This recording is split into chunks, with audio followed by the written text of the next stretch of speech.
दायक हास्य कथा। एक आदमी गया भगवान के मंदिर में मान्यता मानने। हे प्रभु, मुझे 50,000 का फायदा हो तो 5 रुपए का प्रसाद चढ़ाऊंगा। ले, पहले ही चढ़ा दे। बोले पहले नहीं, ना हुआ फायदा तो 5 तो बेकार जाएंगे। जब हो जाएगा तब संयोग से फायदा हो गया। अब गया प्रसाद चढ़े, सोचने लगा इसमें भगवान ने कराया फायदा क्या, ये तो चांस की बात है। फिर सोचा अगर भगवान ने कराया होगा तो फायदा होगा नहीं, चलो चढ़ा देते। लेकिन अब गया, सोचा कितना चढ़ाऊं, 5 के हिसाब से आए तो बहुत हुई है। तो उसने रेखा खींची है और बोला हे भगवान, मैं पूरे के पूरे पैसे तुम्हारे चरणों में फेंक रहा हूं, चरणों में चढ़ा रहा हूं, और जो रेखा के उधर गिर जाए सो तुम्हारे, इधर गिर जाए सो हमारे। पर फेंकना तो अपने ही हाथ में था। ऐसी चतुराई से फेंके 2-4 सिक्के उधर, बाकी इधर। हाथ जोड़ के बोला भगवान बड़े कृपालु हो, थोड़े से लिए आपने, बाकी सब बटोर कर चलने लगा। उसके पीछे उससे भी ज्यादा होशियार आदमी खड़ा था। वो कहने लगा हे भगवान, ये रेखा खींचकर हम अपने और आपके बीच में भेद पैदा नहीं करेंगे, जो आपका सो हमारा। लेकिन एक बात सुनो, क्या? उसने रेखा मिटा दी। हे भगवान, आप ऊपर रहते हैं, हे ऊपर वाले, ये पूरे के पूरे पैसे ऊपर तुम्हारे नाम पर चढ़ाते हैं, जो ऊपर रह जाए सो तुम्हारे, जो नीचे गिरे सो हमारे। अब बोलो ऊपर तो रहने वाले हैं नहीं। भगवान को दिमाग से नहीं, दिल से मानो और यही कहो कि प्रभु आपने बहुत दिया, इतना दिया।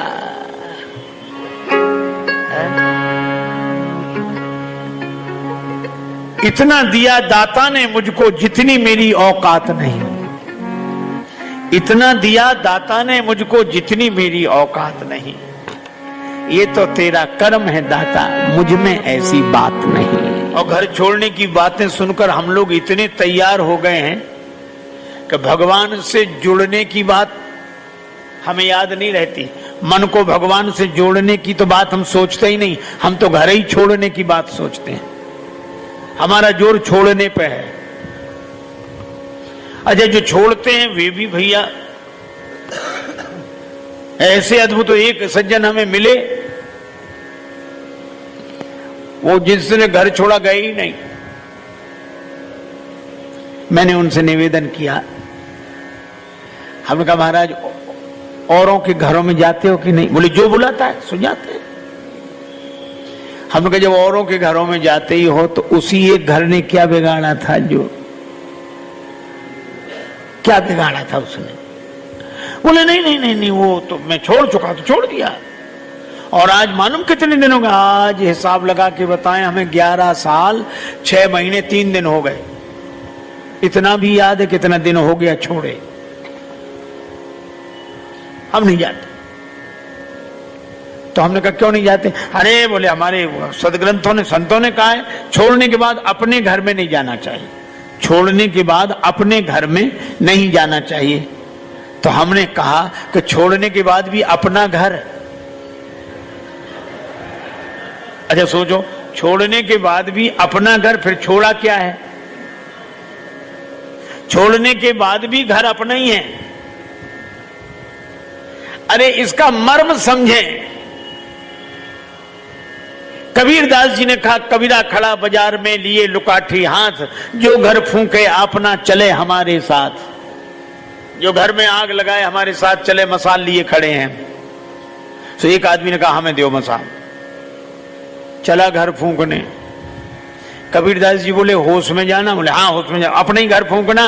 बोले हाँ अपने ही फूंकेंगे। बोले तुम्हें पता है? बोले हाँ पता है, जाओ।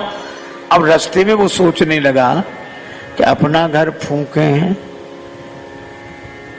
लेकिन मंदिर में तो हम रोज कहते हैं तन मन धन सब तेरा। हे भगवान, तन भी तुम्हारा, मन भी तुम्हारा, धन भी तुम्हारा।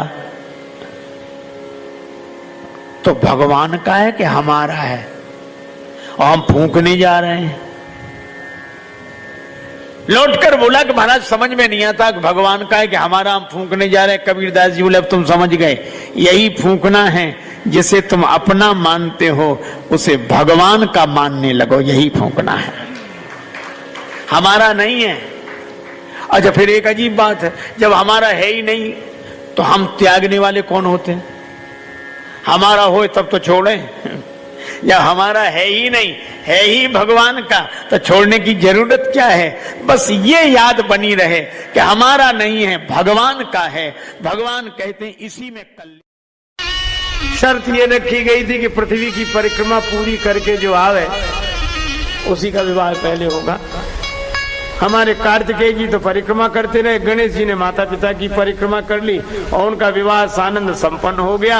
अब नारद जी तो ऐसे मौके की तलाश में रहते ही हैं। नारद जी पहुंच गए कार्तिकेय जी के पास, देखा माता पिता का पक्षपात देखा, तुम्हारा विवाह नहीं करना चाहते थे, गणेश जी का विवाह करना, तुम्हें उस काम में लगा दिया कि तुम जाओ घूमो परिक्रमा करो। और नारद जी ने ऐसी ऐसी बातें कही कि कार्तिकेय दुखी हो अपने माता पिता के बारंबार मना करने पर भी उन्हें प्रणाम कर क्रौंच पर्वत पर चले गए। अब माता पार्वती अत्यंत दुखी रहती पुत्र वियोग से। बोलो वाह रे नारद जी, बाप बेटे को ही दूर कर दिया, माता पिता से दूर कर दिया। लेकिन एक बात है, कई बार जब ऐसे सुनते हैं कि नारद जी भी ऐसे करते हैं, नारद जी फिर काहे के महात्मा, और महात्माओं को ऐसे करना चाहिए। देखो भगवान स्वयं कहते हैं कि ऋषियों में मैं नारद हूं। एक बार एक सज्जन हमसे बोले कि आपके जितने पुराण हैं उन सब में ऐसा वर्णन मिलता, उस ऋषि ने उसको साफ दे दिया, उस ऋषि ने उसको साफ दे दिया, उस ऋषि ने उसको साफ दिया। शिव पुराण में ही दुर्वासा के श्राप का वर्णन, अम्बरीश भक्त तो का, और जरा जरा सी बातों पर श्राप दे देते हैं ये महात्मा। तो बोले काहे के साधु महात्मा है जिन्हें इतनी भी बात सहन नहीं होती, श्राप दे देते हैं, श्राप दे देते हैं, और उनको आप महापुरुष कहते हो। हमें तो अच्छे आदमी भी नहीं लगते। हमने कहा ये बात तो सही है कि हमारे मुनि श्राप देते रहे हैं, लेकिन आपने एक ही पक्ष देखा, दूसरा पक्ष नहीं देखा। आप एक बात बता दो, ऐसा कौन सा प्रमाण है कि किसी ऋषि ने जिसे श्राप दिया हो उसे अंत में भगवान न मिल गए? जिन जिनको ऋषियों ने शाप दिया उन्हें शाप से मुक्त करने के लिए भगवान उनके पास चलकर आए। हमने कहा इसीलिए हमारे ये ऋषि हैं, क्योंकि जिनका श्राप व्यक्ति को भगवान से मिला देता हो, उनके वरदान की क्या महिमा होगी।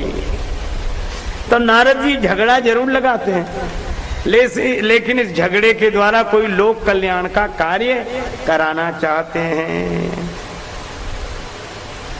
अब पार्वती जी अत्यंत दुखी हो गईं। तदा च गिरिजा देवी विरहम पुत्र संभवम संभुष्य परमम दुखम प्राप्त तस्मिन्नागते। अत्यंत दुखी होकर पार्वती जी को संतोष नहीं हुआ, तब उन्होंने देवर्षियों को कुमार के पास भेजा। लेकिन देवता महर्षि प्रसन्न लौट क्रौंच पर्वत पर गए, वहां जाकर उन लोगों ने कुमार को प्रणाम किया, नाना प्रकार से समझाया, पर कार्तिकेय जी ने शिव की आज्ञा से युक्त उन देवताओं की बात अस्वीकार कर दी। तब सब लौट आए, समझाने से नहीं मान रहे, नहीं आ रहे हैं, आपके पुत्र हैं। शंकर जी बोले और पार्वती माता है उनकी, कार्तिकेय की तो रह नहीं सकती, और क्या करूं। सब निराश हो अपने अपने धाम को चले गए।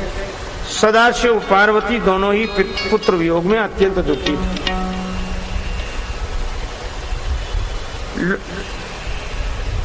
इसलिए अत्यंत दीन दुखी होकर जहां कार्तिकेय जी रहते थे ये दोनों गए। स्वामी कार्तिकेय अपने माता पिता का आगमन सुनकर, अब देखो क्रोध कैसी विचित्र शक्ति है, अपनी नाराजगी प्रकट करते हुए क्रौंच पर्वत से 3 योजन और दूर चले गए। शंकर जी पार्वती जी बेटे के पास गए कि रूठा है बेटा तो चलो, लोगों के समझाने से नहीं आ रहा है तो हम ही लोग चले। माता पिता गए, वे क्रौंच पर्वत से और दूर चले गए। शिव पार्वती क्रौंच पर्वत पर ही स्थित हो गए। वे वहीं पुत्र स्नेह से व्याकुल हुए। वे दोनों वहीं से अपने पुत्र को देखने के लिए प्रत्येक पर्व में वहां जाते हैं। अमावस्या के दिन साक्षात शिव तथा पूर्णमासी के दिन पार्वती निश्चित रूप से जाती हैं। उसी दिन से लेकर मल्लिकार्जुन से उत्पन्न हुए ज्योतिर्लिंग तीनों लोकों में प्रसिद्ध हुए।